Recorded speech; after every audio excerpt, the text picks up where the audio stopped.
Oh, where did I put my phone? Oh, gosh darn it. All right.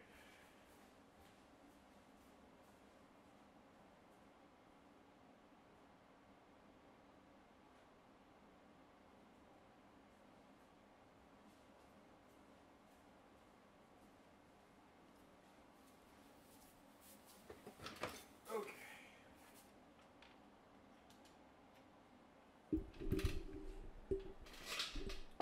Oh, no. My many books. My many books of things. No.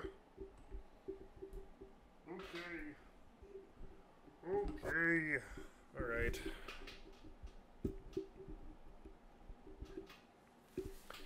Okay. All right. Hello, everyone.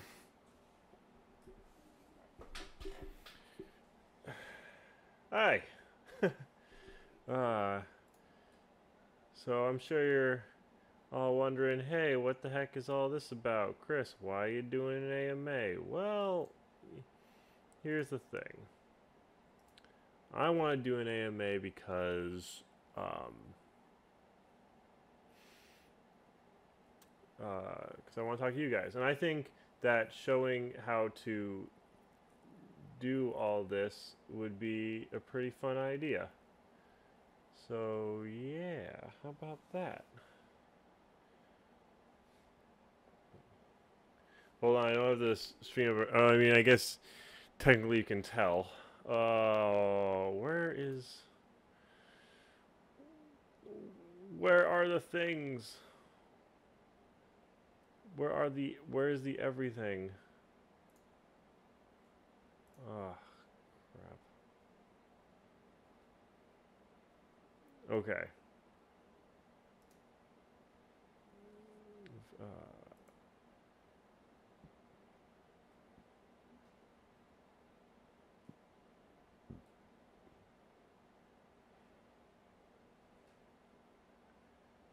Do I have to really go the long way? Gosh darn it, I do.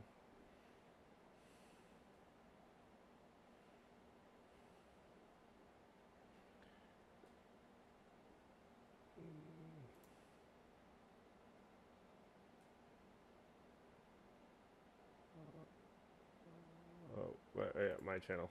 Whoops.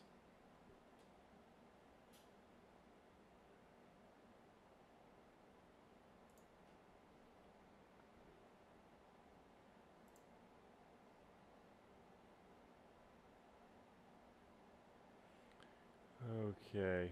Blah, blah, blah, blah. Channel setting. Why don't I have tags or anything? Oh gosh darn it. No, I don't want those tags. Oh crap. Alright, well, you know, whatever. Whatever. Whatever, I'll put up the proper ones later. I don't want to give out any more behind the scenes stuff. So yeah, welcome whoever's there. So we're going to be talking about how to make a D&D 5th edition campaign. Clearly I picked out a name for this campaign, stuff like that. And one of the first things I think about when I'm creating a campaign is what haven't I experienced yet? What haven't I seen yet? Or what would be interesting? You know, because here's the thing: when it comes to D&D, you could be as very specific as you want with the lore and stuff like that. Follow it to the T. Have a background on it. All that good stuff. And that's fine. That's fine. If you want to go that hard on it, then that is absolutely your call. I'm a little more loose about it. The way I do it is I kind of just focus on the story aspect in itself, and just kind of piece it together with what is real within the realm. I don't go too far off crazy. Like I don't I don't just say like, oh, this has always been there and stuff like that. Like making up whole new like laws of nature and stuff like that. Like no. I try to not change the laws of D&D too much. But we're gonna do this. We are going to come up with a D&D campaign right here, and I'm gonna go through my thought process of it. So, I cannot get a good mic position. Okay, so let's talk about this. Let's talk about the fortress on the Great Ore. All right, what do I mean by what is this fortress and what is the Great Ore? Well, let's come up with that right now. So background. All right, so what is this fortress and why is this on a Great Ore? So I want to say, you know, it's a very popular place in D&D, the Sword Coast. So let's say there. Let's say along the Sword Coast. Let's keep it nice.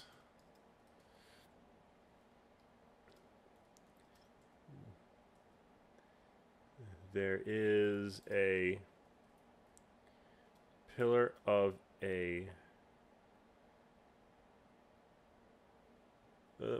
there's a pillar of a strong metal ore known throughout the realm as adamantine ore. Okay. Now, for those of you who don't know, adamantine weapons and armor and stuff like that are strong stuff. Like adamantine metal is a very, very powerful metal. So powerful that to forge it, master like blacksmiths and stuff like that need to have experience with this kind of metal. They need to have the proper equipment just to forge and be able to use this ore. So with that in mind, we already have a somewhat solid basis here. So what we know right now is that there's just among the Sword Coast, so you can kind of tell that that's coming up from the water itself. It's this big pillar of this very powerful, strong ore, and it's just stuck there. And above it is where we're going to put the fortress. So we will get to that shortly.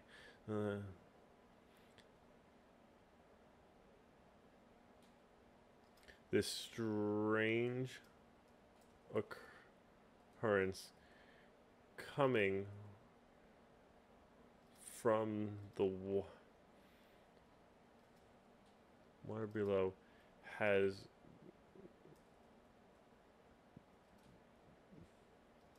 a landmass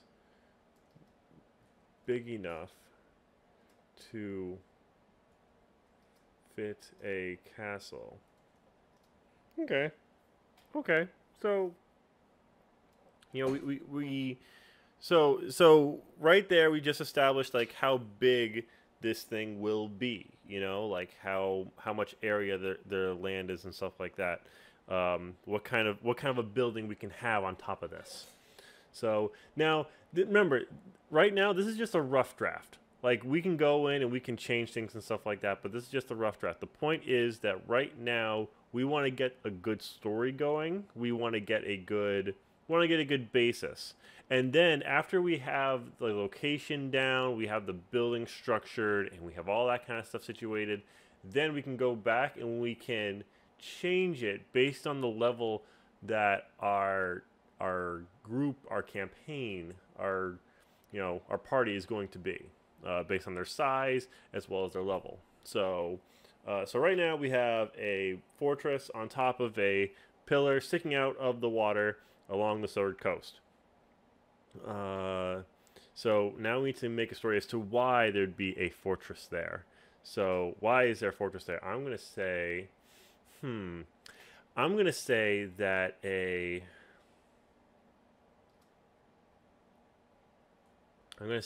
elf ranger by the name of what should the name of our guy be? What should the name be?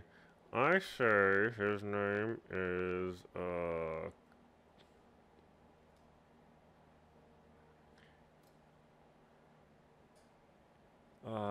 no, it's an elvish name. So let's do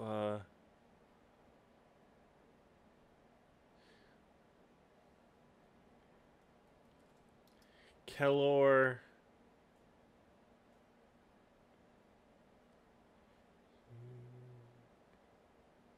Kelor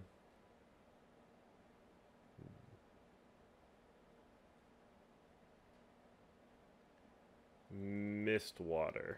Yeah.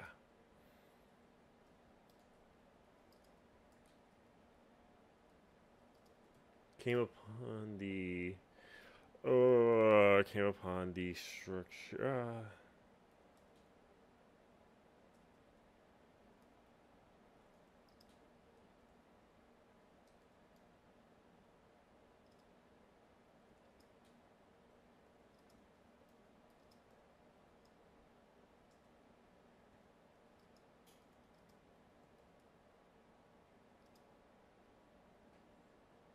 Yeah, so we're setting up a backstory right now for this one.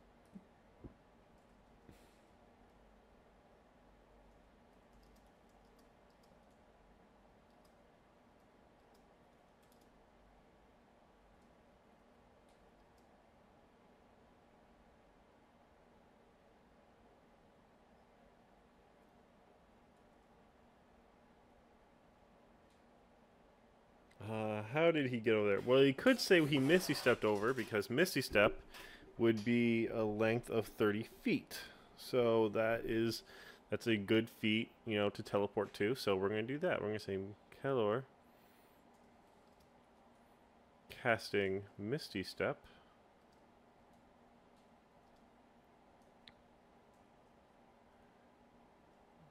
Went on top of the pillar. And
okay, so with this, we now have a solid basis here. Okay, we have a solid basis on what the background of this place will be. Okay, so yeah, I think we're in a good spot. I think we're in a very good spot right now. We have a good thing going right here. So let's continue on with this. But because you know what we have to do, we have to say why our adventures are going there. So something bad has to happen to this. So for many years,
All right. So we gave this place some defense. All right. So we're setting this up. We're setting up a good location. We're a good reason. Making this place more valuable and giving more of a challenge for when our heroes, when our players will be getting to it. So let's keep going. Let's keep going on this. Let's now get to the part as to why it's gone. So let's say,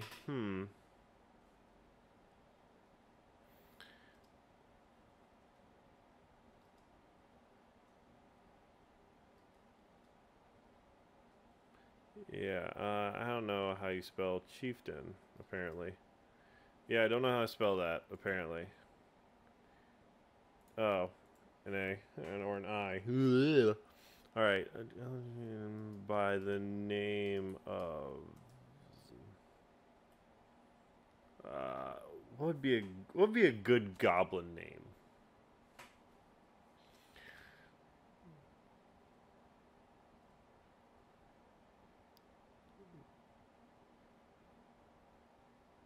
Graxus.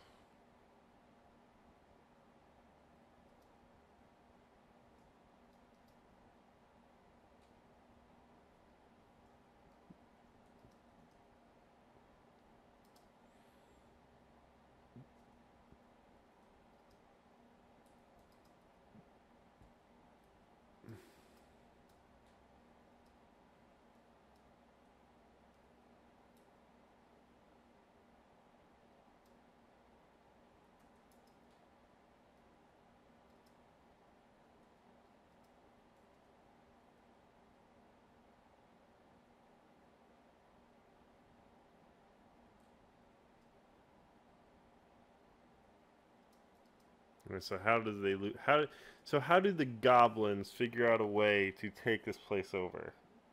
Hmm. How would a goblin? How would a goblin? How would goblins attack this place? Hmm. I I know. I know.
Hmm. Wait till nightfall.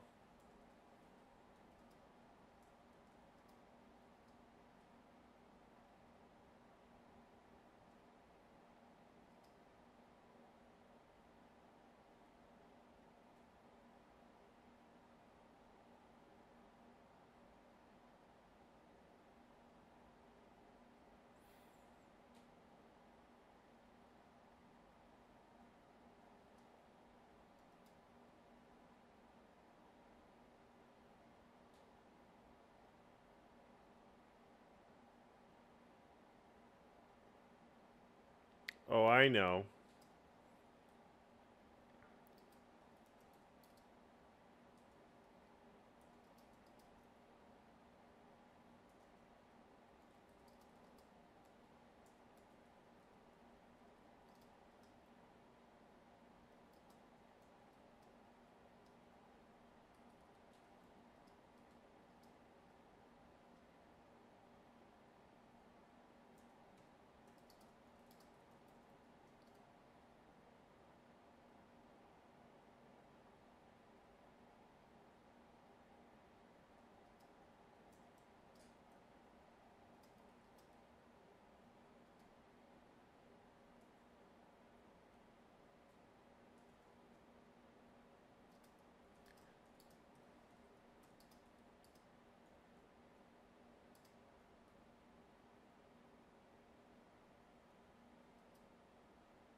And now we have to make sure that nobody tries to do the same thing.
Okay. All right. We got a fortress. We have a fortress now. Okay. So what we got? Fortress. Okay. So we have so here's the coastline, and then here is this here's just this fortress here, and they made a big tower, and they've cleared the land so that they know when enemies are coming from a distance. They know this. But but with this, we also need to build a way in. So let's do that. How are we going to do that?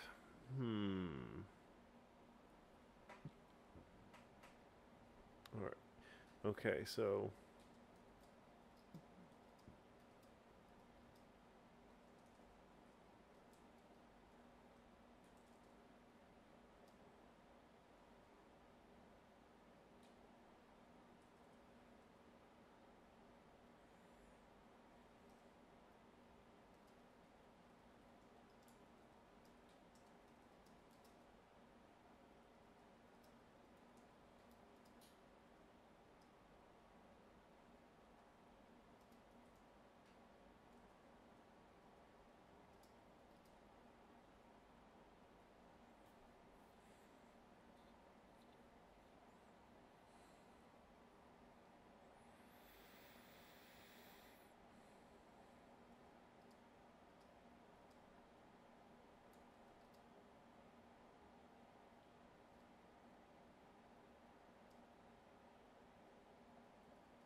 all right, so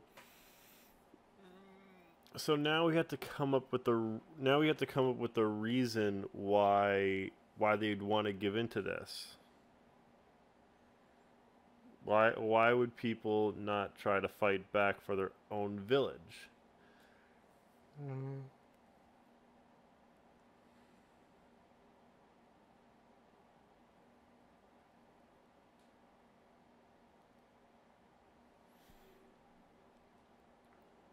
Oh, you know what? I know.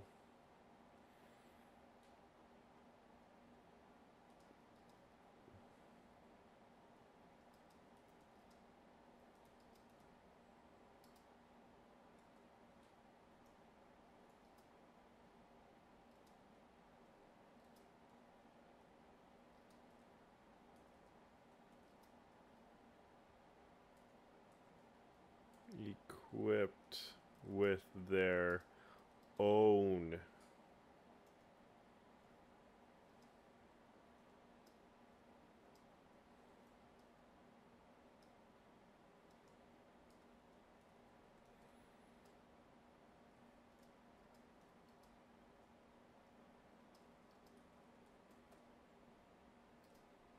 Okay. Okay. Okay. So this is something. Like this is something. Like this is like, mind you, like I said, this is the rough draft, but we have something here. We have a place. We have names. We have a history here and stuff like that, and we can work off that. We can keep going with this. So and now we have a reason why people in the village would want this place gone. People would pay gold for this to end. All right, let's talk about that. And we also gave a way into the fortress. Okay, so from right there we can say that, oh, you know, maybe the team decides that that one of them will pose as they'll pose as that slave that they're going to get, and they will drag the supplies in. And then who's in the supplies? Oh boy, it's the party! Woo! All right, like we'll have one of those Trojan horse moments. So that's one way. Um, Also, I've also made it possible, though very difficult. They could still try to climb up the sides of this of this thing. They could be going in the dead of night, and they could climb up the sides and stuff like that. Use ropes. They could do that. They would risk being spotted by the goblins in the tower, but they could still go that route. Another route would be if they could fly. You know, if they were that bird thing, the bird race, Akaro. I don't remember what the bird race is, like Arakara or something like that. But they're that. Another thing they could do to get into this place would be maybe they want to offer some services. Hmm. Yeah, like maybe they want to offer some services and stuff like that. That's totally possible. I don't see why not. So, I mean, maybe somehow one of your characters has a background history with goblins. You know, totally possible. All right, so let's.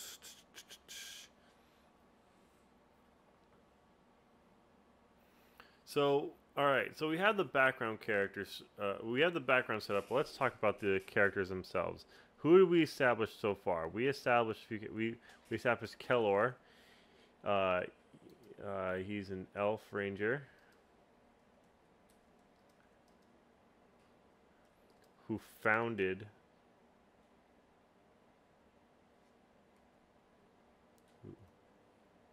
Castle. We have Graxus. He's Goblin Chieftain.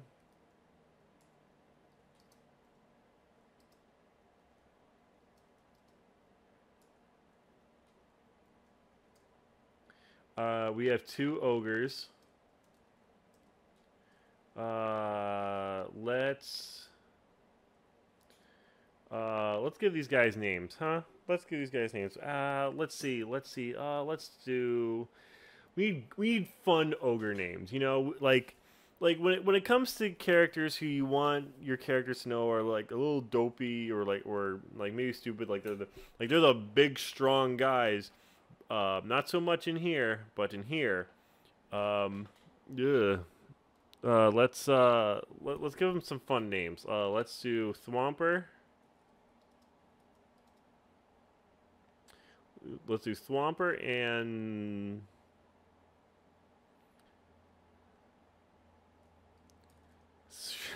Thwomper and Slammy. Those are two great names, Thwomper and Slammy. All right. Two. Uh, uh, Graxus.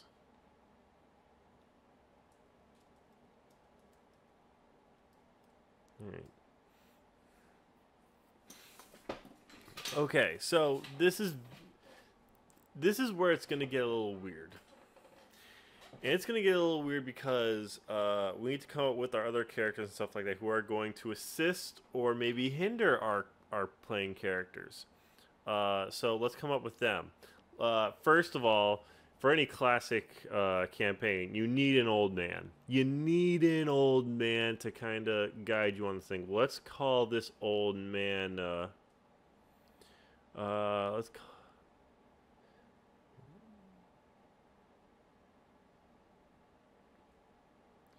Philando.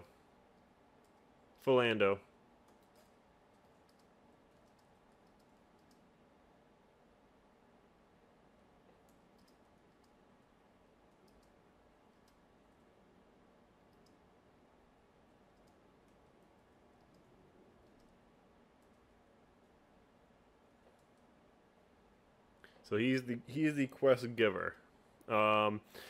Yeah, and also we need to we need to give the players incentive for this place.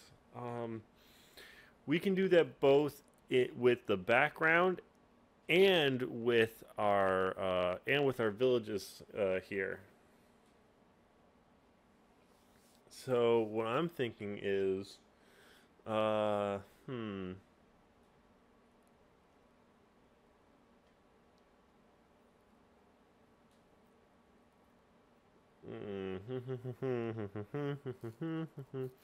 Okay, well, let's... Well, to be fair, adamantine armor and weapons is valuable in itself. And because these are ogres using this, you more than likely won't have a party member who is the proper size to use these weapons and armor. So selling that stuff would be a big costly thing. Like we're talking like 7,000 GP, you know? Yeah, that alone would be a very good reason to want to take this castle, or at least take out the ogres themselves.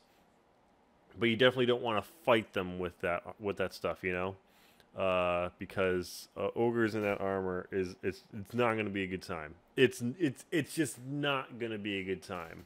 So that's one reason why our players would want to go to this place, so they can take that armor and they can sell it, or maybe they can use it. Like that's a lot of incentive just right there. Obviously the like since this group is affecting more than just this one village, more than just this one old man's town, probably a group rate can be achieved. Maybe the old man says like, oh, our town will give you 300 gold if you do this. I mean, we are a poor town, and they've been taking our resources monthly. We don't have much. Like you can do that. So that's that town, but you can add on to the next town and stuff like that. But you see, that's the thing. When it comes to the reward from your quest givers, you want to make it realistic. All right? Like, when a beggar comes to you on the street asking for food and says that this person has a lot of food and takes it makes the cost too high, he's not going to give you like 30 gold and stuff like that. Like, he's a beggar. He needs the money himself, you know? Like, come up with realistic rewards from the people who are giving these quests. It makes it more real. It makes it more interesting in the perspective that like this is a real thing happening. So that's just how you want to do that. So yeah, this quest giver, and you know what? I feel like this guy. I feel like this old man would have a little bit of a plan going on. He would have a little bit of help, but whether his help is trustworthy or not is the key. So we're going to give him 2 aides to kind of help you or help the party with their goals. But for the DM, you will decide how it kind of goes down. So let's give him 2 characters. The first character we're going to give him is going to be a druid, and that druid's name is going to be. Uh,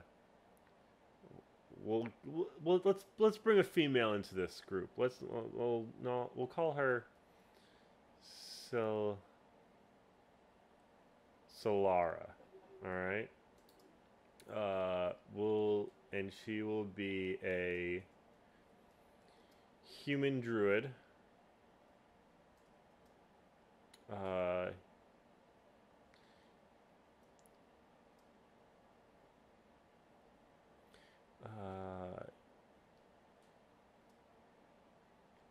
and let's give her a motive to want to take out these goblins. Uh, who wants?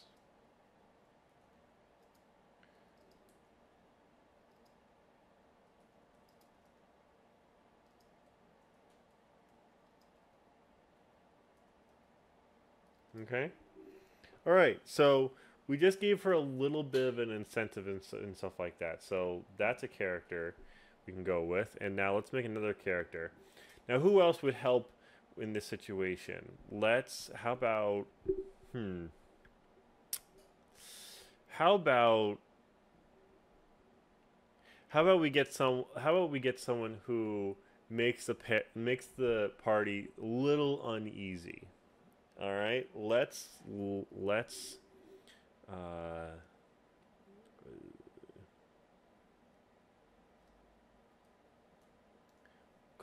we'll call this guy Zinc, and he'll be a tiefling rogue. Okay, and his incentive is he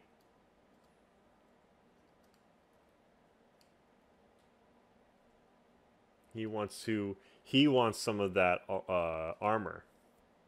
He wants some of that adamantine armor and weapons.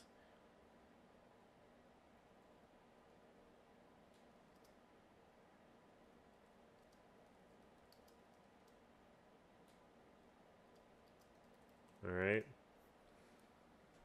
Rogues love money. They want to steal, they want to sell, they want to make a profit every time they do a job. All right? And with a rogue on the team, you guys then gain lots of stuff you can go with that you can help with your you can play around with your characters. You can be like, hey, with this, you send Zinc out to kind of learn what the other villages are sending to the goblins.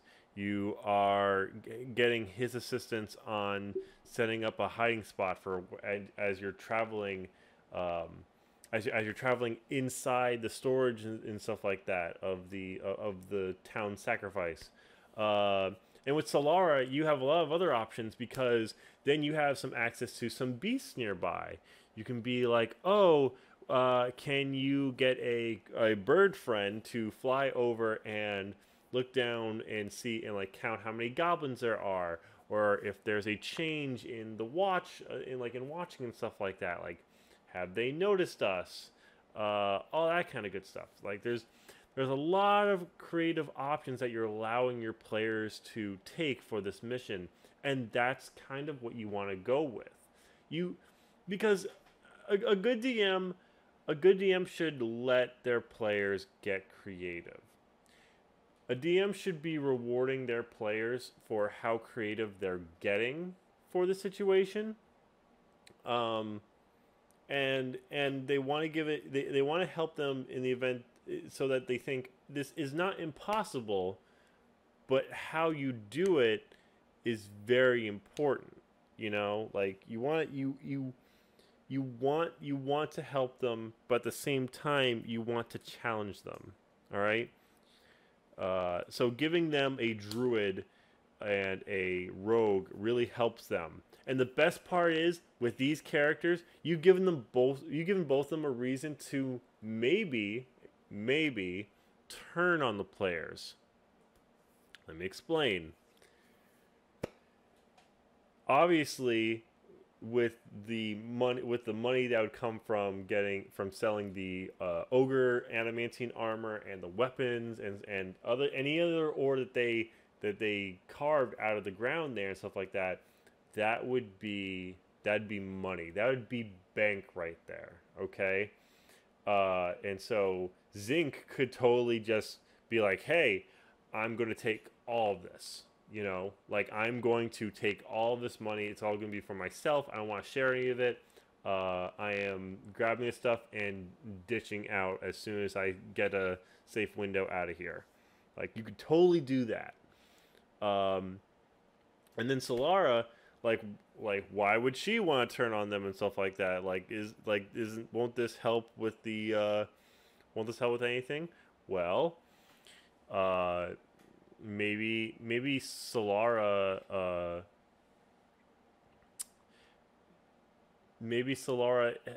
has plans to use that fortress for her animal friends and her animal companions and stuff like that. Maybe she wants that fortress so that she can destroy the other villages nearby because she sees those places as as evil and also hindering the wildlife. You know, like you never know because guess what? Like these are villages. They go out and hunt. They kill animals and stuff like that. Like maybe she doesn't see that much of a balance there. Like maybe she wants these villages gone, but she needs a safe place to do it from, and that's why she's trying to take this place. Or maybe she sees those weapons there as a way to kind of help give her a stronger chance against the villages nearby, you know? Now that's all something that you can come up with by yourself as a DM. Maybe you guys have an idea of what can be done there instead. Who knows? All right. Like I said, this is still a very rough draft. All right. So so we have we have these characters and stuff like that. Offer aid of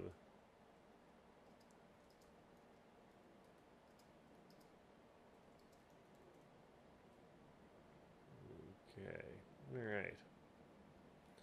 Okay. So we now have our backstory. We have our location. We have our characters, the ones to give and the ones to take like the ones who give the quest and our big baddies and stuff like that. What else do we need? We need some minions, okay? We need some minions here.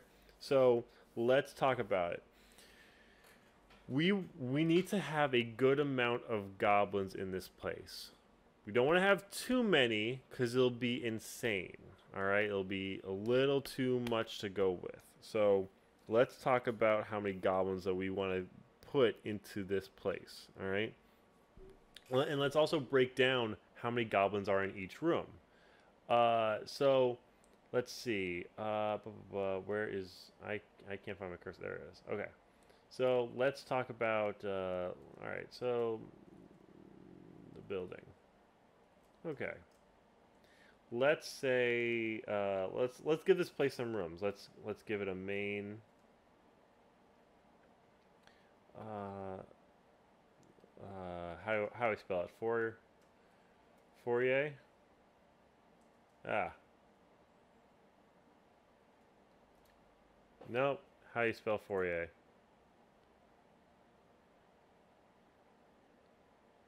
No, that is definitely not it. Who puts a gong in the foyer? I don't know. I don't know.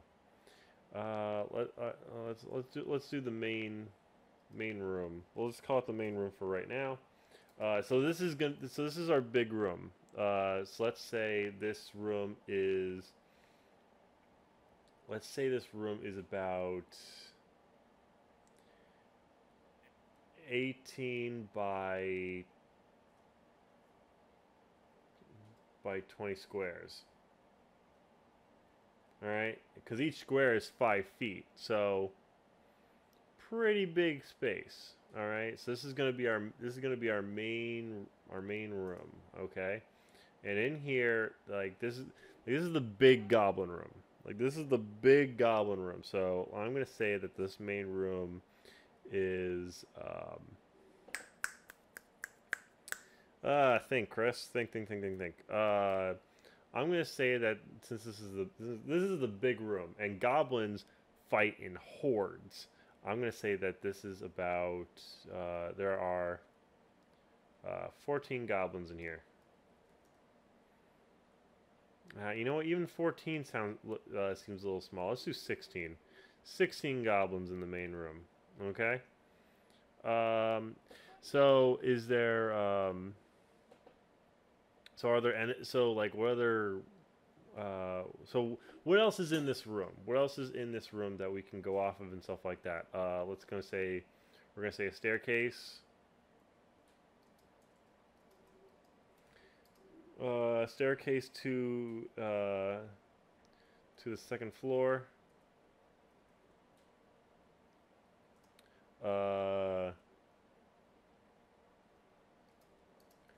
Door to kitchen. And a door to mess hall. And then we're also going to do another door. We're going to do a door to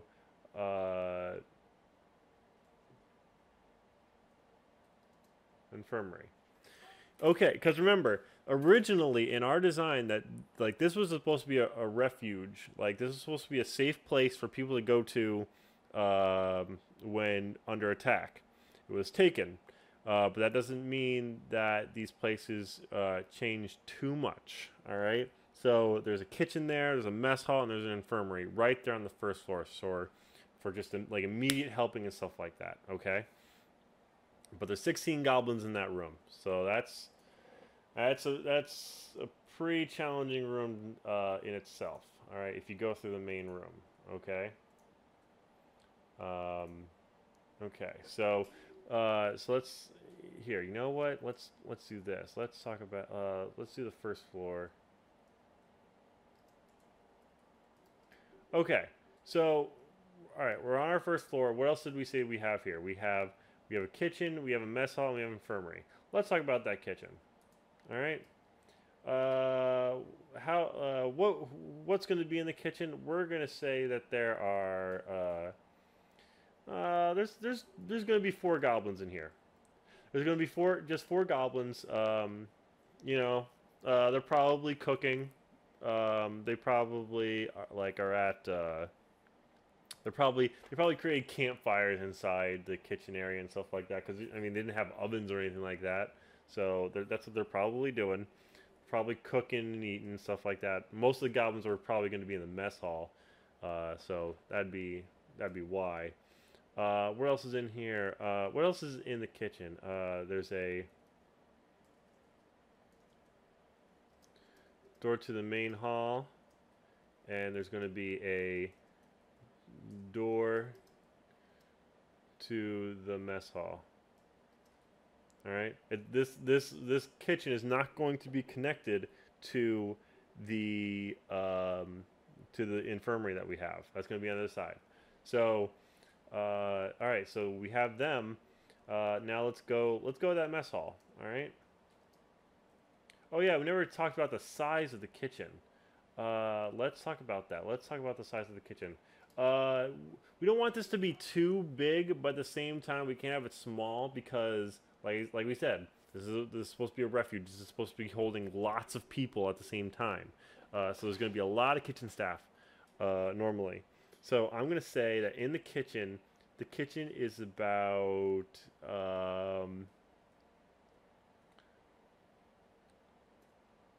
6 by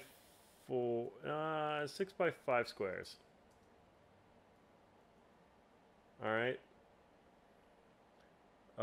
Yeah. I mean, that's 30 squares right there. Like that gives some space and stuff like that. Kind of move around in and in there there's some room to decorate in there. Like you can be like, oh, there's a cabinet here. Maybe there's like a small table and stuff like that.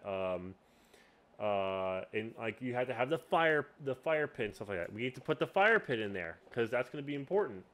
Because you can use the fire pit either like for the cooking stuff, like we said, or maybe it's on. Maybe they have the thing on. They're not cooking anything. Your players could use that fire to their advantage, just throwing guys in there and stuff like that. You don't know. Like like I said, it's these little details that you throw in there that make the room, and it gives your players some creative options. Gives them that creative outlet. So let's do a fire pit. Ugh, fire pit. Okay. Okay. So what's next? Let's talk about. Yeah, we gotta do the mess hall. We gotta do this mess hall. All right. So the mess hall definitely has to be bigger than the kitchen, but in the sense that it has to be longer. You know. So let's say that it's. Hmm. Let's say that it's 8. Ooh. Let's. It's 8 by. Hmm. If you have 8 squares and you want to do it long ways, I'm gonna say 8 by.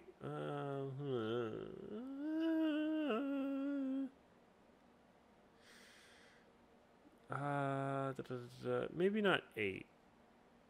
Maybe not 8. Well, yeah. Y needs to be the longer one. So let's do 8 by 12. Maybe 8 by 14. All right.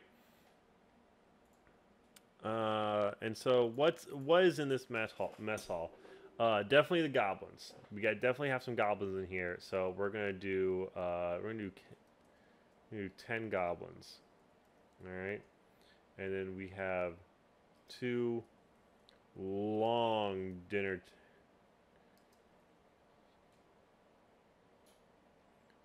So these are gonna be 1 by.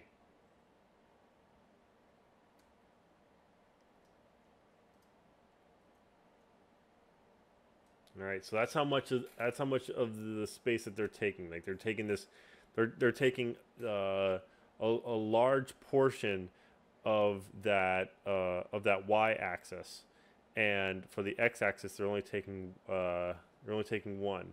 There's lots of room in here. There's lots of room in here. Okay, um, you know you have some chairs, obviously. So you know you can throw in chairs there however you want to. Then you have a kitchen, and then you have a door to the main hall. Okay.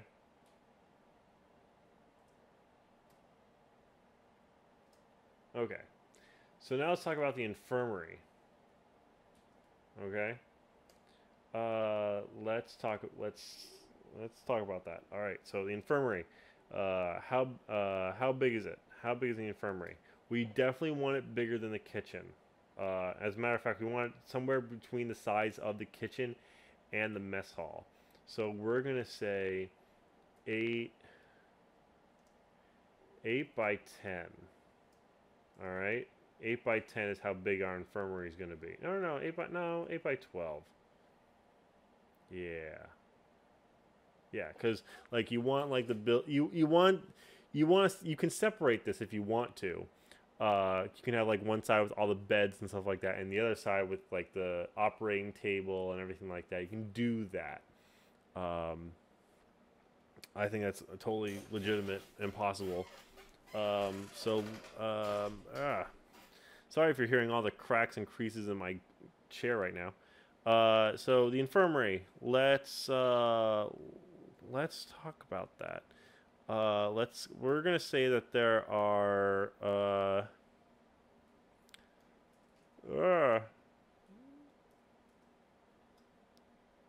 Okay. I don't want that, but sure. Five, five beds, and these beds are going to be 1 by 2. All right. So it's not taking up a lot of space in these rooms. Okay. Uh, operating table.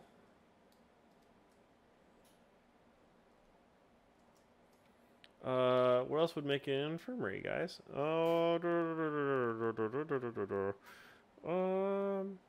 think that's good. Oh, and we also have our door to the main hall. All right. Okay, so you know what? We missed something very important. We mentioned doors in all of these to like how the layout kind of looks, but we never talked about windows. We never talked about windows. How many windows are in these rooms? So in the main hall, I'm going to say that there are. We're going to say that there are 4 windows. All right. Now, you would think like why is all this important stuff like that? Well, you never know when your team wants to be like, "Hey, we're going to go through these windows and stuff like that. We're going to sneak in because these are all possibilities. You want to give your players options as to how they take on a certain thing. Like you want to give them that. Because all you're doing when you say know your player is you're taking away you're taking away the creativity, the fun. You're stopping them, and you don't want to do that. So you want to mention these tiny details and stuff like that. It gets their head really thinking. It helps them paint the picture as to what the world around them or around their characters is right now. So let's give this mess hall. Let's give this mess hall some windows. Let's give it 6 windows. 6 windows. Yeah. All right, and then the infirmary. Infirmary's kind of big, to be fair. So let's give it 4 windows. Not too many windows. All right. Okay. All right. So we have our first floor done. All right. So okay, so that blah, blah, blah. Oh, you know what we forgot to add to the main room? Oh, we did. A staircase to the second floor. All right. So where does that staircase lead us exactly? All right. Where does that staircase lead us? Let's have that staircase lead us to. We're gonna say that staircase leads us to a hallway. All right. So all right. So we're on the second floor, and let's say main hall. Main hall way. All right. So first thing in here, what we gotta put down? We gotta put down that staircase. Super important. So I'm sorry, I can't type today. Staircase to main hall, first floor. Okay. All right. So you have this main hall, or no? So right now in our main hall, we haven't talked about the size exactly, but that's because this is a hallway. This thing is going to be this thing can be windy and changeable. Like you can play around with this one. All right. There's no exact square, perfect square that we're going to give this main hall. So it's at your discretion how you want to do your own main hall. That's your call. All right. So let's say what rooms or what spaces are going to be accessible from this main hall? Well, how about a throne room? Throne room, and we're going to say it'll be Graxus's.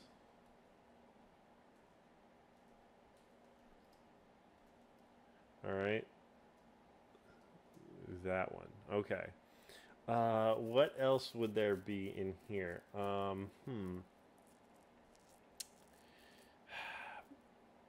probably a forge. Probably a forge. All right, so let's go to let's say a forge.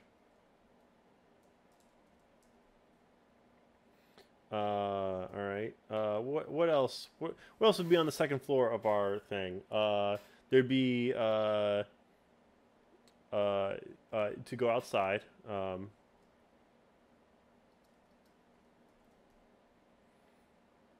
Yeah. Yeah. So.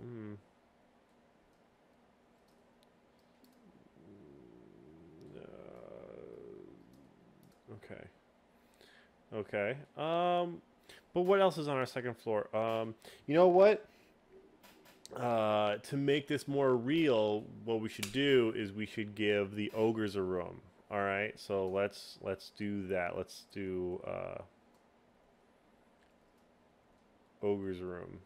Okay. All right.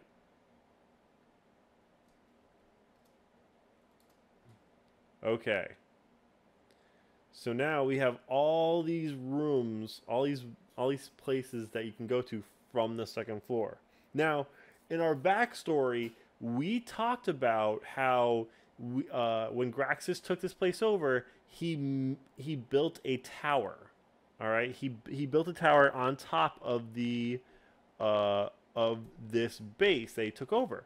So, with that in mind, we have to decide whether we want to put that tower, if we want to give access to that tower from this floor, or we want to make something that goes outside and then goes up farther and stuff like that, you know?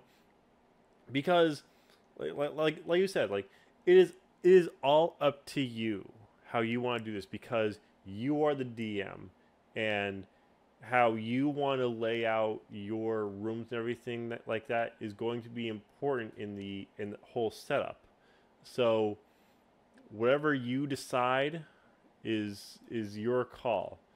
Me, because I like a little more unique structures and stuff like that, I'm gonna say that they actually have to go outside to get to this tower that he built, that he had built, and and to have like to go up and stuff like that. So this is kind of a weird shaped building, but I mean, when you have goblins taking over, I think a few little weird things should be or can be expected. So you have the door to the ogre's room there, or yeah. So we gotta talk about going to outside. So we'll save outside for later though, because I want to talk about right now what's going on in these throne rooms, or not in throne on these not in the throne room, but in the other rooms. But let's talk about the throne room. All right, let's talk about the throne room. Graxus's room. All right, let's talk about what would be in a goblin's room. Okay. Um, let's see.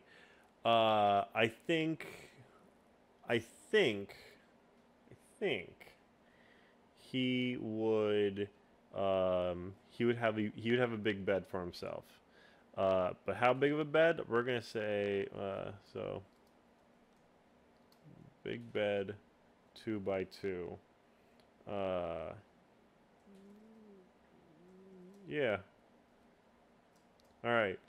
So 2x2 squares. So that's a 10 foot by 10 foot bed there. All right. This guy's living in luxury. But guess what? Why wouldn't he? He's a goblin. He took over this place. He's living like a king right now. Like he has everyone unlocked, and he has what he believes to be the most impenetrable fortress ever. So, that's just the mindset that he has, and we're just gonna punish him for it. What else would he have in here?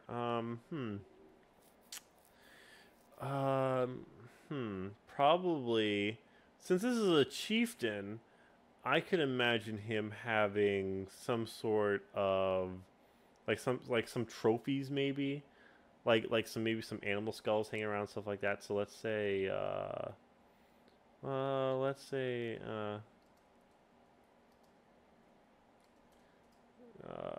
and he probably has a bunch of like weapons and stuff like that. So, but what kind of weapons would be is the key here.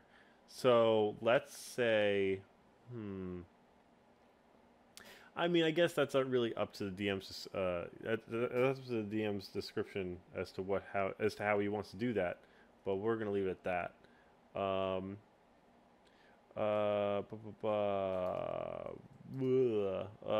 yeah. So and all there is a door to the main hall, and there's also there's also two windows.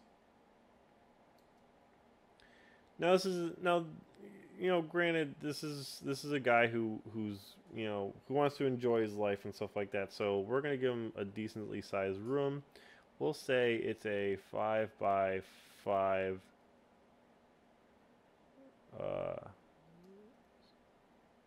square room. Yeah. All right.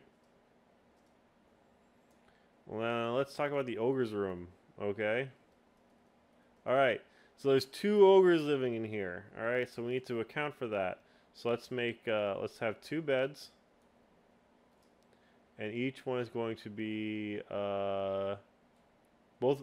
Yeah, they'll both be 2 by 2. Same as the chieftains, but instead of him just having so much space, they kind of just fit, because they're big, bulky guys and stuff like that. Like that's what you want to kind of show. And they probably have some what do you call them? They probably have some exercise equipment too. They probably have like some giant boulders and stuff like that. So like put exercise equipment.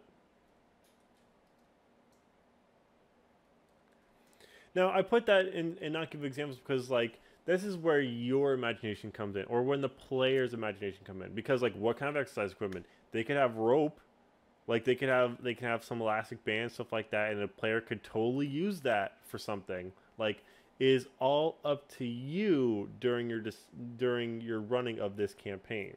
Okay, and that's why we have these rough draft it's in bits and pieces of what's in these rooms. It's so you can show off your creativity for what would be considered ogre exercise equipment, like and also the players creativity on what exercise equipment would be for them, like get the creative juices flowing. All right, it makes things interesting. It'll make it'll make the story as well as everybody else around the table more interested in it, because it makes them want to pay attention. You don't know how many times you'll catch players like either doing the whole dice stacking thing or just being like, oh god, just the descriptions and stuff like that. Like when you're very simple with your descriptions and stuff like that, it makes them think, oh, maybe they have this or maybe they have that. My character can do this. I bet if I use this with it, it could do this. Like let your characters get creative. So, ogre's room, and then we have a door to the main hall. All right. So ogre's room, it's gotta be big. These are big guys. They need the room. So we're gonna say it's 6 by 8 squares. Okay. Okay. So let's talk about the forge. All right. We said that there was a forge here. And let's talk about that. So they have a so what things can be found in a forge? I'm trying to think of Arc right now. They have or I guess they have a forge. But I'm gonna say that this is where they're keeping a lot of their slaves. This is where they got their slaves working hard and stuff like that. So I'm gonna say that they have three forges. I'm gonna say that there are 2 anvils. I'm also going to say that there are tool and weapon racks. And I'm also going to say that there are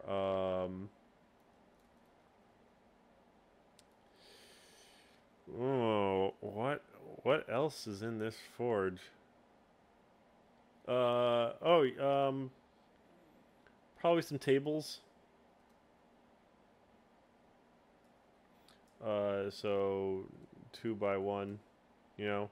So this is the forge has to be big. The forge has to be big because like it needs to be big because this is where Graxus is going to put all of his slaves to work.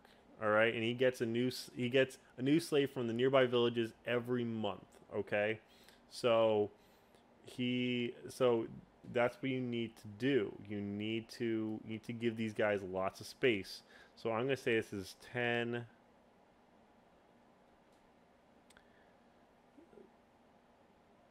by 9. All right, lots of space. Now, like I said, if you're just joining, a lot of these numbers is just rough draft stuff. Like once it's put to paper and stuff like that, we actually like look at these areas and stuff like that we're doing. We'll obviously we'll change a few numbers and stuff like that. But right now, what's important is to get the idea of how much bigger a room should be compared to other rooms. Obviously, you can change these numbers if you want. Hell, if you guys want to steal this campaign, you go right ahead. All right, I don't care. This is just the rough draft stuff to kind of get the thought process going. And maybe by seeing this, you'll pick up some tips and be like, hey, I like that, and you'll do it with me. Whatever. All right. Crap. Okay. So let's do door to main hall. Okay. Okay, we got a lot. We got a lot here. We got the forge. We got the order. Oh yeah, we should probably talk about what's in there. All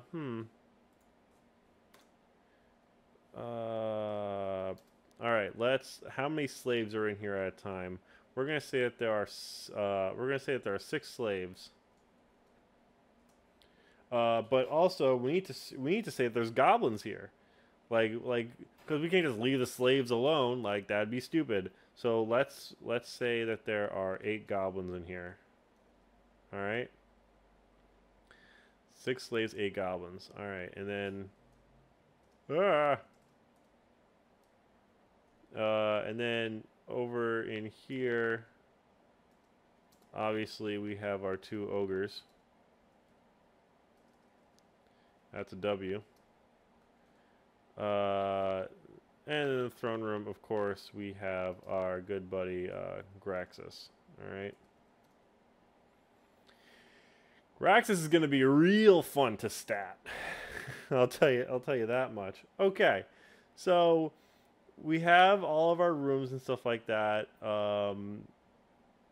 on the 2nd floor. All we need now is to do the outside. Okay. So what is outside gonna? What are we gonna put for the outside? Well, first thing we're gonna put is the 2 doors. We're gonna put the door to the main hall, and we're gonna put a door to the tower. All right. So on the 2nd floor, what is there? We're gonna say that there are. We're going to say that there's torches. We're going to say that there are, lots of goblins because they need to keep a lookout. And I mean a lot of them. Last time we had 16, so let's do, let's do 12. Let's do 12 goblins. There's 12 goblins up on the 2nd floor. They're all kind of hanging around the edges and stuff like that. Maybe looking over some barricades and stuff like that. Keeping an eye out and stuff like that. Along with the tower and stuff. Because all that's really important, guys. All this detail is super important. What else do we want to put? Oh, you know what? What is more important to have on a second floor when you are playing watch out or playing watch out, when you are doing lookout, other than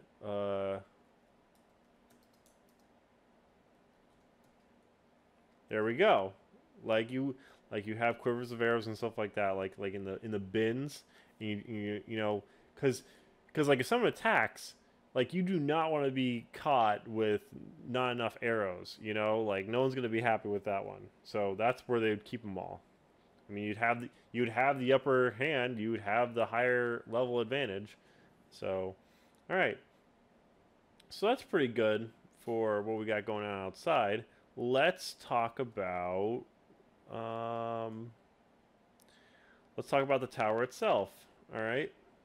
Okay. So this tower, uh, how big do we want this tower? I'm gonna say that the staircase. I'm gonna say that this tower from the base to the top. All right, from the base to the top, it is it's a 6 by 6. So when you're mapping this out on your sheets or whatever, on your drawable sheets and stuff like that, um, just do like or 6 by 6. Holy crap, I am way off. 3 by 3. Excuse me. Okay, so you got like 3 by 3. Okay. So they're done. All right, because you can do that spiral staircase. You do a perfect spiral staircase, and then at the very top you can come into the middle spot, and then once they get there, they have all that. They have the whatchamacallit, 8 squares around that middle spot to come out and look around. All right, so that's gonna be good. All right, that'll be good. Uh, and and we're gonna say at the very top of that tower, we have two goblins, one torch, one quiver of arrows. Okay. Okay. All right. This is gonna be good. All right. So now we have our layout. We now know what's in all of our rooms for this fortress. Okay. We now have these we now have these rooms and stuff like that. This is good. This is a good thing. Okay. Um. What? No, we could put in for each of these rooms. We can put in what kind of stuff is in there. But I'd say once again that is for the DM's discretion. Specifically because you want to you want to have some control as to what your party is getting and stuff like that. It's very hard to tell your party after they say I want to loot the body and stuff like that they have all these weapons and stuff like that, and because they want to immediately take it. They want to hoard everything. And let me tell you, if you're playing with a new group like I usually do, they're not gonna like having to like pick and choose like what they need to bring and stuff like that. Like you don't want their first experience to remind them so heavily on Skyrim or Fallout, with the whole like, oh, I'm encumbered because I'm holding so much stuff. Like, no. You don't want to do that, but at the same time, you want to have like that's the kind of control you want to have over your players and stuff like that, as to how much they're taking and everything like that. Just be careful what you let them loot and stuff like that. Like you'd be like, oh yeah, like they do have goblin, like all these guys have goblin weapons and stuff like that. They don't really sell for much. You'd need to get a group of them just to to sell, and so they can reforge it and stuff like that. Like nothing, like control your party that way. What else? What can we do? Oh, you know what? We need to talk about Graxus. We need to talk about Graxus. Let's talk about Graxus right now. All right? This is the big boss. This is the big goblin chieftain. All right? We need to stat him. Okay? So, first and foremost, let's go into Monster Manual. All right? For all your monster making needs. All right? So, let's go to Goblin.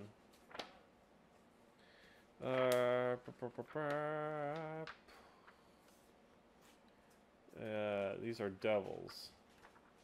These are dragons.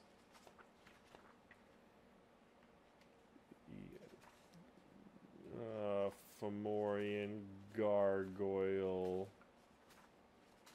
ghouls, giants, Gitzerai, and alright, goblins. Oh, look at that. We have goblin boss right here. Okay. So with this, we can kind of make out what we want our goblin guy to be. Okay, so let's see what he has. So right now, our Graxus AC, if we went just by the stats here, it'd be 17 because of chainmail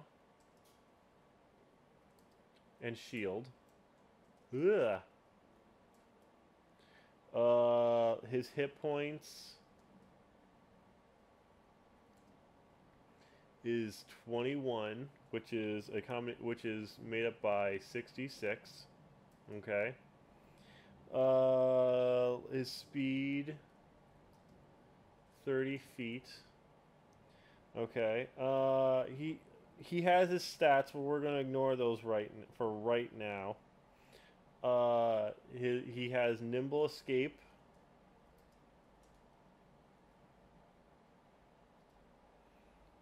So he can take the disengage or hide action as a bonus action.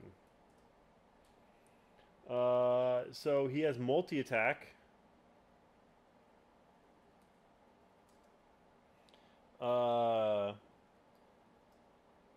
Makes 2 attacks. But it says here, his second attack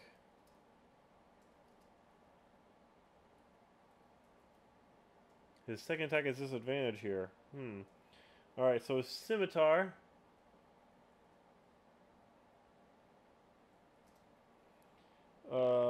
It's a +4 to hit. Okay, and damage is 1d6 plus 2. Alright, he also has javelins.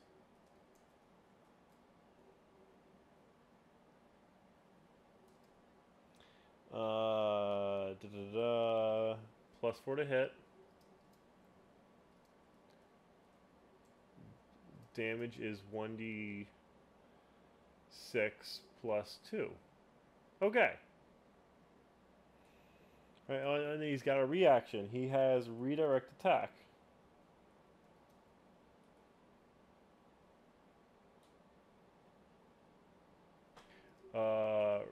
Which basically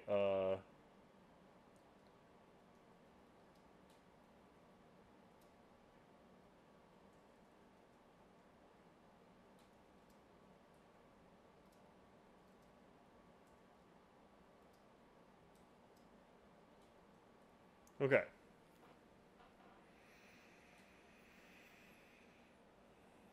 Okay, so alright, so this obviously this isn't everything about the goblin boss. You can get it all in the monster manual, but this is what we're going to work with when we're changing the stats of this character. Okay, so first things first. Our Graxus, our boss that we were creating here, it now has access to adamantine armor. All right, and he also he also has a little bit more, you know, intelligence about it because of his strategies and whatnot. Like this guy's lived for a while. All right, so we're gonna change his AC. So we're gonna say instead of chainmail, it's gonna be adamantine chainmail. All right. Okay. So when a piece of armor is adamantine, that means that it nullifies crits. So when you crit against somebody who's wearing this armor, what happens is you can still hit them, but it doesn't guarantee any increased damage or anything like that. It stops all of that. So in reality, just making his armor adamantine is fine enough as it is. Okay, that's just fine as it is. Um, but we do want to change his hit points a little bit. Like this is a stronger boss. All right, so instead of making it 6x6, we want to give this guy a little bit more leeway. So we're instead of 6x6, we will do 8x6. All right. So let's say 8 times 4 is 32. So let's say that his average health is 32. Okay. We're not going to touch his speed at all. Nimble escape and redirect attack. We're not going to change those at all. But we are going to change his multi attack. We're going to just change it so that he can make 2 attacks. Period. All right. We're taking away that disadvantage on that second attack, and now that's good as it is. Okay. What else do we want to change about him? Okay. So this goblin boss has a scimitar, but you know what? You know what? I kind of like a goblin having a scimitar. But you know it would be more cool if instead he had a battle axe. And that works for them because a battle axe is versatile. So even at their small size, they can still use it technically. And they can use it one-handed, so he can still have a shield. So I'm going to say that instead of a scimitar, he has a battle axe. And the only thing that's going to change here is his damage from 1d6 to 1d8. All right. All right, and that's, I mean, that's a pretty formidable boss right there. That's a pretty formidable goblin boss right there. So that's really good. That's really good. Okay, so now, like I said, rough draft. You know, maybe you want to make some changes as a DM. Totally your call. All right. But now let's go to our other enemy of choice here. I'm gonna go into the glossary for this one. We need to get to our ogres. 237.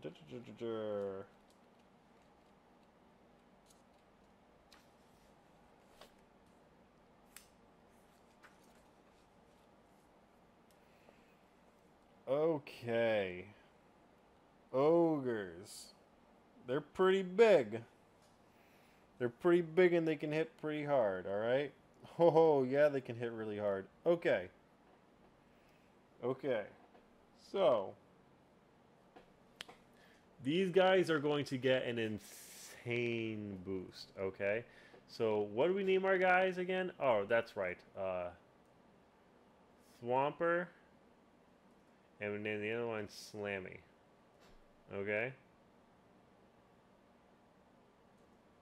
Now, the question is, do we want them to both have the same stats? Well, let's look at what they have so far. So let's see. AC is 11 because of hide armor. That's immediately going to change. And that's solely based on our backstory. These guys have adamantine armor. These guys are going to get a serious buff. And their hit points. It says the average here is 59, but that is from 7d10 plus 21. Holy bejesus. Alright, speed is 40. That's incredible. Okay. And then they have a great club. Plus 6 to hit. And damage is 2d8 plus 4. Ooh. And that's just a regular great club. Like pretty tough stuff. And then they have javelins.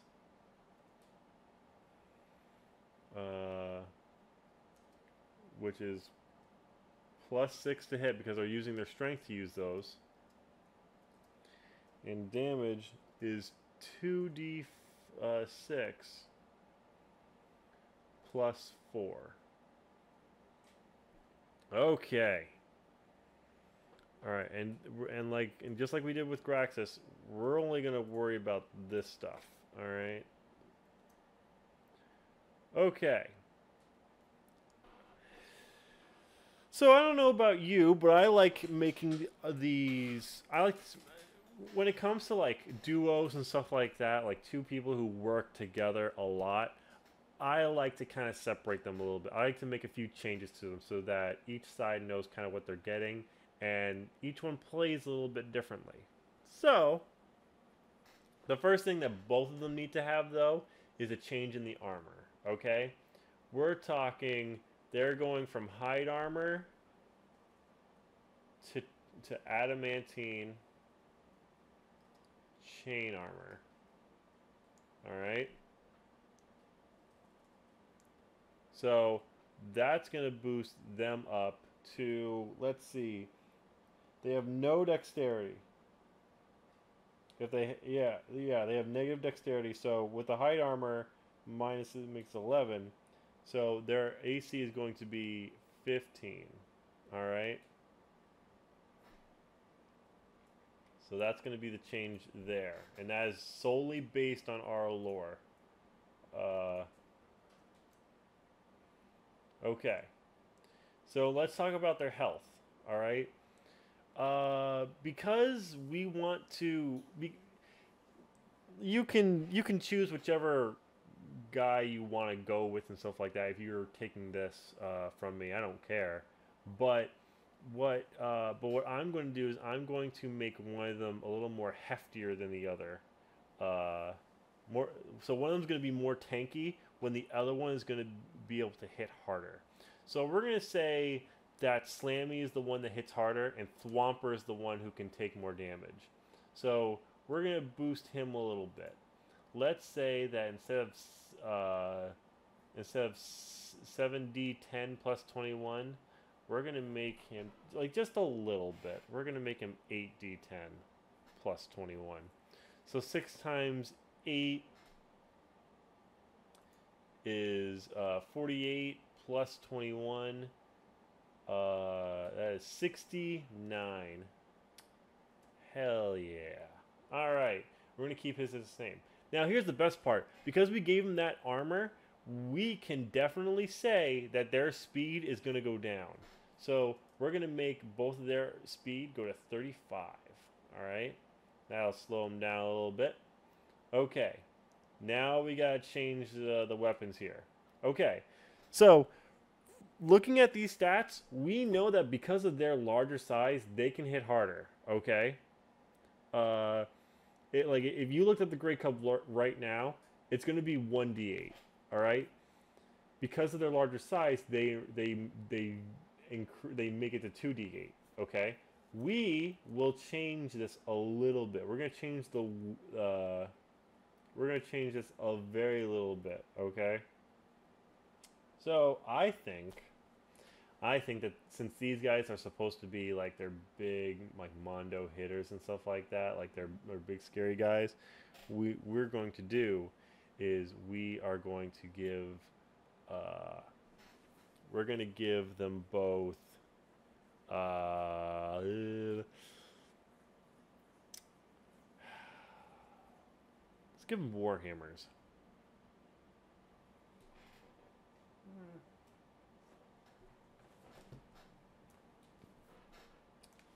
I'm going to look in the player's handbook right now, and I'm going to look up the Great Club, see if it's one-handed or two-handed, make that final call. Equipment.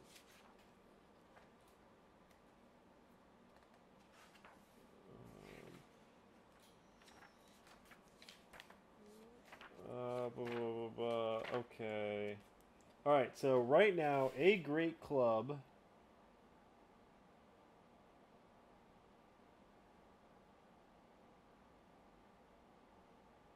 Where the heck is Great Club? Great Club, 1d8 bludgeoning damage, two-handed.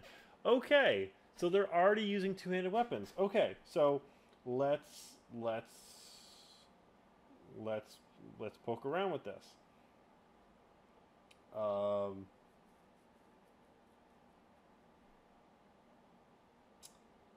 Ooh, yeah, yeah. Okay, we're gonna give Thwomper.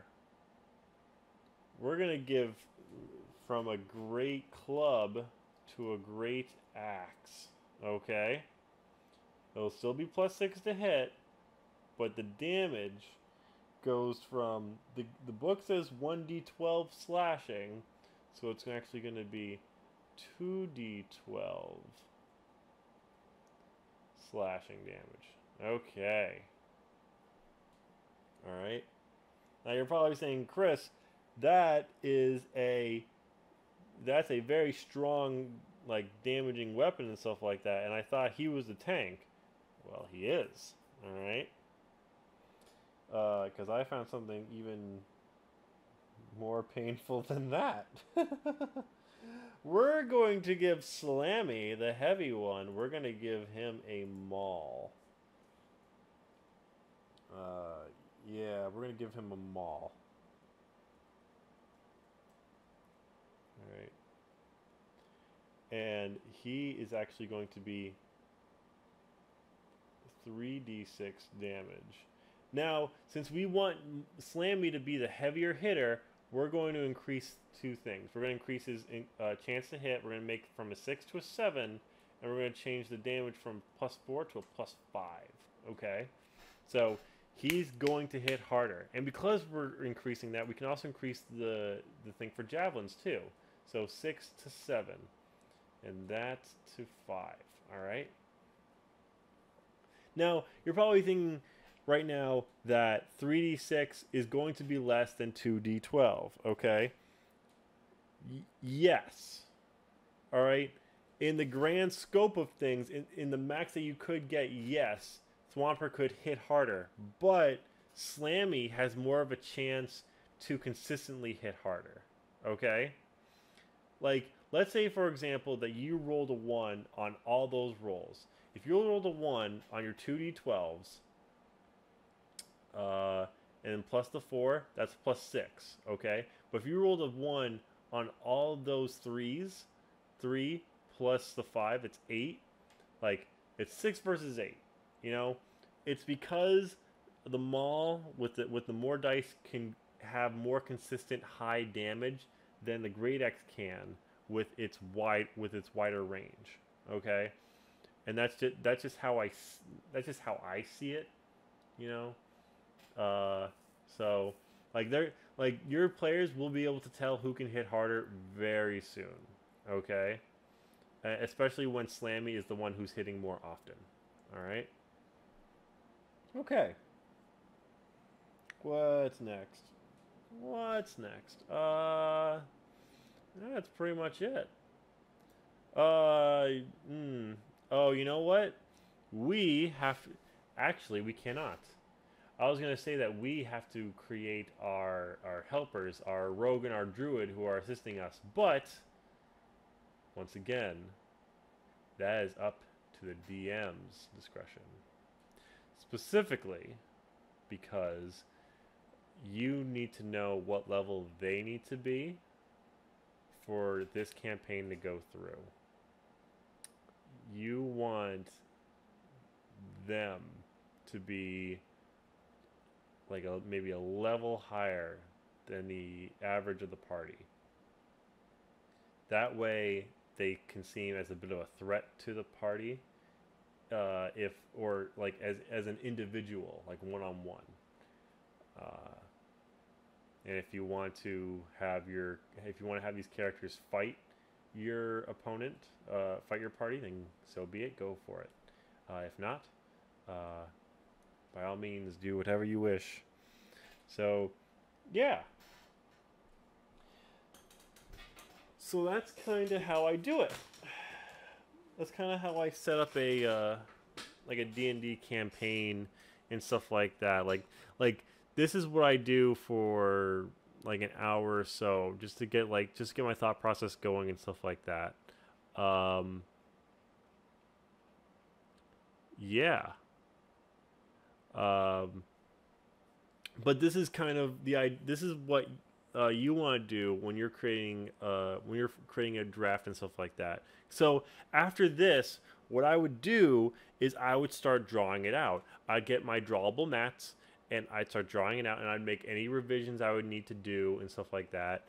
I'd come up with the voices for all the characters, like maybe Graxus talks like this, and he does not like adventurers getting into his castle.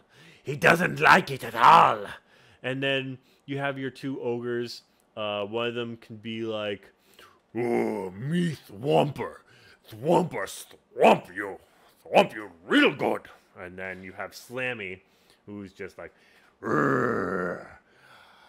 "Slammy don't like you." Like you get into your characters, like really bring them to life. And then you have your I already did the old man earlier, Philando. But then you have Solara. Solara of the deep wood. I have come to restore the land of its tranquil bliss and nature. And then you have Zinc, who's just like, "Listen, pal." Or no, not that kind of way. "Listen, pal.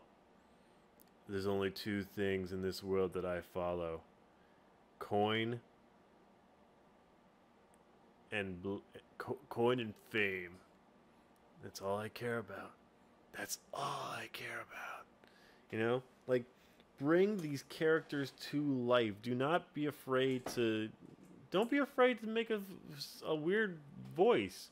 Don't be afraid to give these guys an accent. Don't be afraid. Just get out there, Like, get it all out there. Just talk it out.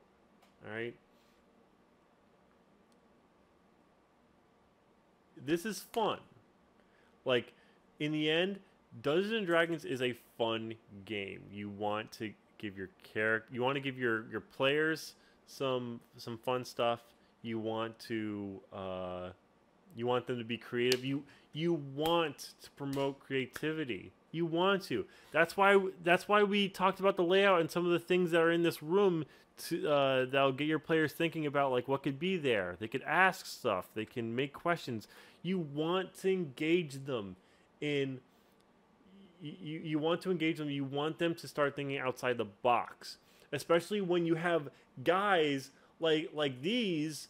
Like, you have these guys, or no, these guys, like, you have Slammy, Thwomper, and Graxus. You have them running around. These guys are big threats. You need to think of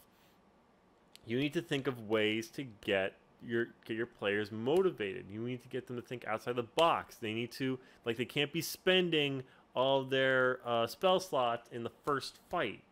Or maybe they do because they went through the main hall or stuff like that. You know, they went through the main hall first, and what happened there? Boom. They just fought a whole bunch of goblins. All right. And then they went to them, and then because of the loud ruckus, the goblins from the mess hall came in, and the goblins from the kitchen, and then the infirmary. Maybe how many goblins were in the infirmary? Let's say freaking. Let's say there was 3 goblins in the infirmary. You know, like, and then maybe in the infirmary there were slaves, 4 slaves. All right. You can have the slaves do something. Maybe the slaves maybe you give them stats to have them retaliate and to see when they see you guys fighting the goblins and stuff like that. Maybe you have a small template for the slaves that they have something for the player. Like maybe like I took this vial and it's a health potion. Please save everyone else. You know, give it to them. Like there's so many things you can do here. You know, actually, let's make that table. Let's make that table. All right. Let's do slave table. All right. All right. So this table is going to be a small reward for your players. For your players, if they speak to the slaves and stuff like that. So basically, if they were like, hey, hey, get out of here and stuff like that, maybe you'll roll a die and give them something. So let's say if you rolled a 1, nothing. 2, nothing. 3, they have a maybe they have a ration, you know, a ration of food. Like they took it because like they're slaves. They're not being fed much. They need to steal to kind of survive and stuff like that. Like they don't want to be there. And then 4 would be a health potion. You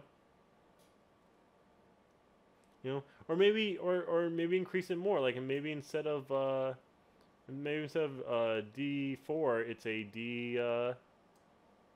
D6. So look at that. Like a lot of them have nothing because that's normally what a slave would have.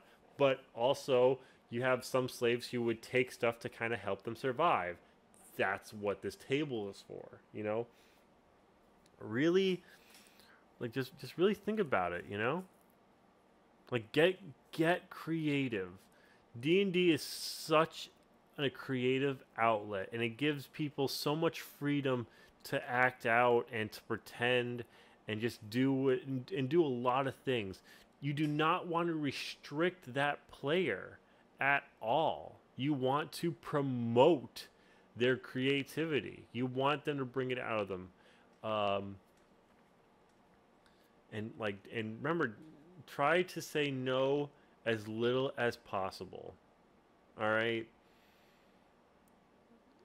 I know that there's some players and some characters who'd be like, hey, can I have this and that, blah, blah, blah, blah. And they ask for too much from a scenario and stuff like that. Like, they ask too much for the ideal scenario. I get that. And, yeah, at that point, you do have to say no to them. But when they try to find a different solution to something that technically would work and make sense, let them go with it. Let them go with it because this is their story. It's your world. They're living in it, but this is their story. They want their character to do something cool in this world. Let them have their moment. Because let me tell you, if it's good enough, they're going to be telling a lot of people about it. And they're only going to want to make more people play the game more. They're going to make them want to play with you. And, you know, that's what's great about games, you know? Like, you want to have a game that spreads out and people want to join, people want to be a part of. Like, it's a game. It's a fun game where It's literally your imagination is your limit. Always reach for those limits. There's so many games out there that restrict you because they're all programmed, um, or because of their format. D&D has no real cap to it. So just keep reaching for it. You're going to inspire a lot of people that way. And that's how some of our greatest stories today, like, all started. It's true. Well, I believe I have bored enough people long enough. If you guys want to see me do more of this kind of stuff, maybe make another new one, like one-shotter or something like that, let me know. Let me know if this helped you at all with making your own D&D stuff, and tell me what you liked or didn't like. And hey, we will be doing our D&D stuff again.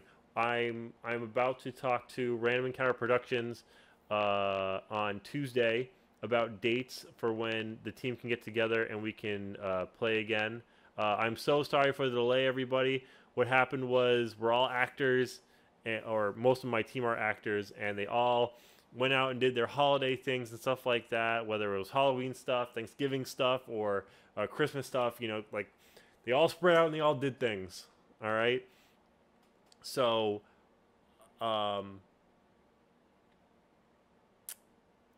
yeah. So that's just what happened. But we're coming back. We will be back. Karik Furahel will return to Arm Thrust. Another enemy once more. Don't worry. So, yeah, guys, thanks for tuning in. Or if you're kind of watching this after the stream is over as a recording, hey, maybe hit the subscribe button. Maybe request another stream, and I'll make it ahead of time and stuff like that, so you guys can kind of plan ahead. So, till next time, this is your friendly Let's Player, Chris. Log out.